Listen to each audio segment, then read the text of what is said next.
नमस्कार मित्रों, मेरा नाम है आदित्य। आप देख रहे हैं एडवोकेट आदित्य यूट्यूब चैनल। एक हमारे व्यूवर ने हमसे सवाल पूछा है कि सर, मेरी पत्नी ने मेरे ऊपर 125 सीआरपीसी यानी भरण पोषण प्राप्त करने के लिए केस किया था।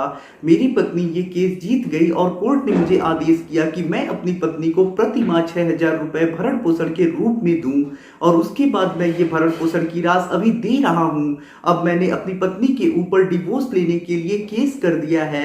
मेरा डिवोर्स का केस अभी पेंडिंग है। तो सर, मैं ये जानना चाहता हूं कि क्या जब मेरा डिवोर्स हो जाएगा तो उसके बाद जो मेरी पत्नी भरण पोषण प्राप्त कर रही है तब मुझे उसे नहीं देना पड़ेगा, या फिर डिवोर्स हो जाने के बाद भी मुझे देना पड़ेगा? अगर मैं इस भरण पोषण को बंद कराना चाहूं तो कैसे बंद करा सकता हूं, इसके बारे में मुझे बताइए। तो इसको लेके मुझसे बहुत सारे लोग सवाल करते रहते हैं और बहुत सारे लोग इसी कंफ्यूजन में रहते हैं कि जब एक बार भरण पोषण का आदेश हो जाता है तो उसके बाद उस भरण पोषण का आदेश कब तक पति को मानना पड़ता है, यानी कब तक एक बार भरण पोषण का आदेश हो जाने के बाद पति को अपनी पत्नी को भरण पोषण देना होगा, और क्या जब डिवोर्स हो जाएगा उसके बाद भी पत्नी को भरण पोषण देना होगा या नहीं देना होगा। इसे लेके बहुत सारे लोग मुझसे कई सवाल करते रहते हैं और काफी ज्यादा कंफ्यूजन में रहते हैं। तो आज के इस वीडियो के माध्यम से मैं आपके इन्हीं सारे सवालों का जवाब एक ही वीडियो के माध्यम से दूंगा और आपके सारे कंफ्यूजन्स को आज इस वीडियो के माध्यम से मैं मिटा दूंगा। तो चलिए वीडियो को शुरू करते हैं। अगर आप पीसीएस जे एग्जाम को क्रैक करना चाहती हैं तो ऐसे में आप जुड़िए अनअकैडमी के साथ। अनअकैडमी पे अभी लाइव क्लासेस की बहुत सारी बैचेज स्टार्ट की गई हैं जिन्हें आप अपनी स्क्रीन पे देख सकते हैं। अनअकैडमी पे आपको इंडिया के टॉप एजुकेटर्स मिलते हैं। ये एजुकेटर आपको लॉ की नॉलेज देने के साथ ही साथ ऐसे टिप्स भी देते हैं जिन टिप्स की मदद से आप अपनी तैयारी को बहुत आसानी से कर पाएंगे और अपने सपने को बहुत आसानी से पूरा कर पाएंगे और आप भी एक जज बन पाएंगे। अभी अनअकैडमी पे रैपिड रिवीजन सीरीज स्टार्ट की गई है जो कि आरजेएस और एचजेएस के लिए बहुत ही ज़्यादा इम्पॉर्टेंट है, जहां पे आपको फैजान खान सर, करण संगवान सर और वैष्णवी बंसल मैन के द्वारा नॉलेज दिया जाएगा। ये बहुत ही ज़्यादा अच्छे एजुकेटर हैं जो कि इंडिया के टॉप एजुकेटर्स में से आते हैं। तो इनकी मदद से आप अपनी तैयारी बहुत आसान तरीके से कर पाएंगे और अपने जज बनने के सपने को पूरा कर पाएंगे। अभी अनअकैडमी पे आरंभ किया गया है free test series for RJS and HJS exam 2021, जिसका शेड्यूल आप स्क्रीन पे देख सकते हैं। तो आप इस टेस्ट सीरीज में भाग ले और अपनी तैयारी को और भी ज़्यादा स्ट्रॉन्ग करें और अपने अंदर और भी ज़्यादा कॉन्फिडेंस भरे। अगर आप अनअकैडमी से जुड़ना चाहते हैं तो इसके लिए आपको सब्सक्रिप्शन लेना पड़ेगा। सब्सक्रिप्शन का चार्ज आपको स्क्रीन पे दिखाई दे रहे होंगे। सब्सक्रिप्शन लेते समय भी अगर आप ASRI10 प्रोमो कोड का यूज करते हैं तो आपको 10% डिस्काउंट भी मिलेगा। तो अब देर किस बात की, आप जितना जल्दी हो सके अनअकैडमी से जुड़िए और अपना सब्सक्रिप्शन लीजिए।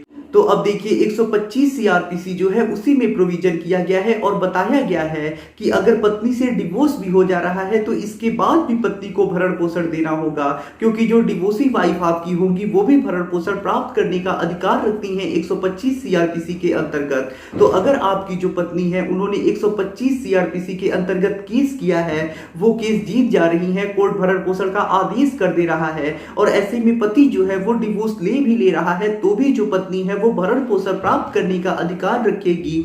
लेकिन अगर मान लीजिए पति ने सेक्शन 9 के आधार पर डिवोर्स लिया या फिर एडल्ट्री के आधार पर डिवोर्स लिया या फिर डिजर्सन के आधार पर डिवोर्स लिया, तो हाँ, इस स्थिति में वो इस डिवोर्स की जो डिग्री मिली है उसके आधार पर पत्नी का जो मेंटेनेंस है उसे बंद करवा सकता है। ये आवश्यक नहीं है कि बंदी हो जाएगा, लेकिन हाँ, एक पति प्रयास कर सकता है और बंद करा सकता है। लेकिन अगर किसी अन्य ग्राउंड पे ये डिवोर्स हो रहा है तो आप ये जानिए कि जब तक पत्नी की डेथ नहीं हो जाती या फिर वो दूसरा विवाह नहीं कर लेती है तब तक पति को अपनी पत्नी को भरण पोषण देना होगा।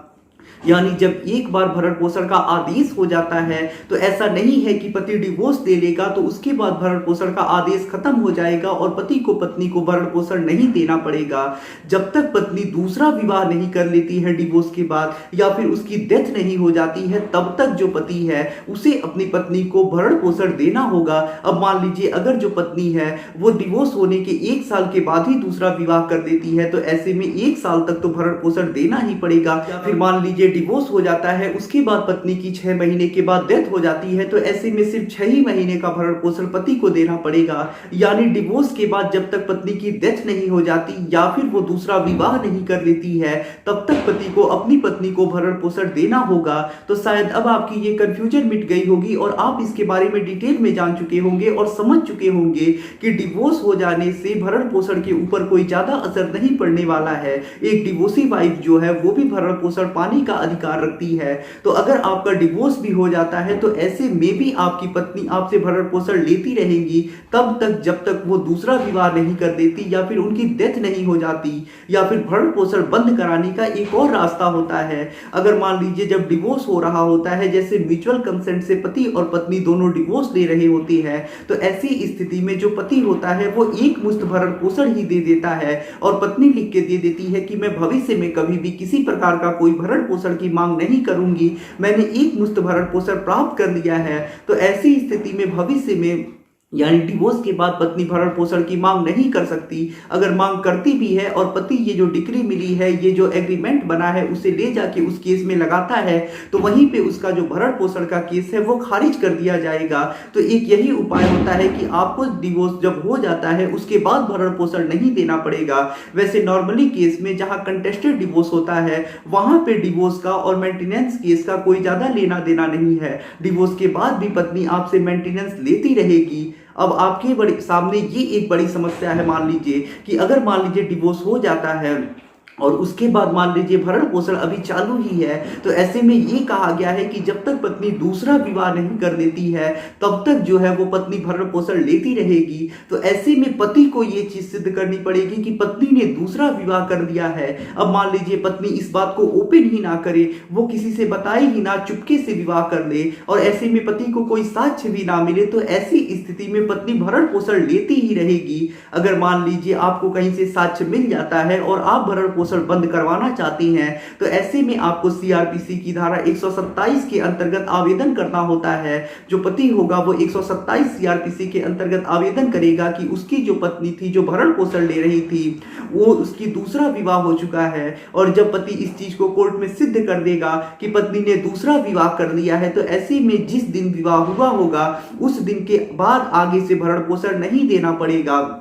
तो यही एक प्रक्रिया होती है। और ये भी चीज आप समझ चुके होंगे कि आपको भरण पोषण कब तक देना होगा और जान चुके होंगे कि भरण पोषण का आदेश हो जाने के बाद अगर पत्नी दूसरा विवाह कर लेती है तो किस प्रक्रिया के तहत आपको ये भरण पोषण बंद करवाना है। लेकिन अगर मैं आपको एक प्रैक्टिकली समस्या बताऊं तो यही होता है कि जो पत्नी होती है वो चुपके से कहीं दूसरा विवाह कर लेती है, किसी से नहीं बताती है और पहले पति से भरण पोषण लेती रहती है। तो ऐसे में जो पति हैं उन्हें सतर्क रहना है, इन सारी चीजों का ध्यान रखना है और सबूत कलेक्ट करना है। जब भी आपको कहीं से ये पता लगे कि पत्नी का दूसरा विवाह हो रहा है या उसने कर लिया है, तो इन चीजों का आपको सबूत कलेक्ट करना है और इसके आधार पे 127 सीआरपीसी के अंतर्गत आवेदन करना है और जो भरण पोषण का आदेश हुआ है उसे बंद करा लेना है। अन्यथा आप परेशान ही रह जाएंगे, आजीवन भरण पोषण देते ही रह जाएंगे और पत्नी दूसरे के साथ रहती रहेगी।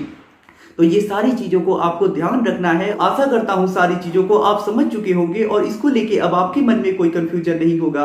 अगर आपके मन में अब भी कोई कंफ्यूजन है या फिर आप मुझसे फोन पे बात करके अपनी कानूनी समस्या का समाधान प्राप्त करना चाहती हैं, तो इसके लिए डिस्क्रिप्शन चेक करें, वहां पे बताया गया है कि आप किस प्रकार से मुझसे फोन पे बात कर सकती हैं। अगर आपको वीडियो पसंद आया हो तो वीडियो को लाइक करें, अपने दोस्तों के साथ शेयर करें और यदि आप चैनल पे नए हैं तो चैनल को सब्सक्राइब करके बेल आइकन को दबाएं। मिलते हैं नए वीडियो के साथ अगले दिन, तब तक के लिए जय हिंद, जय भारत।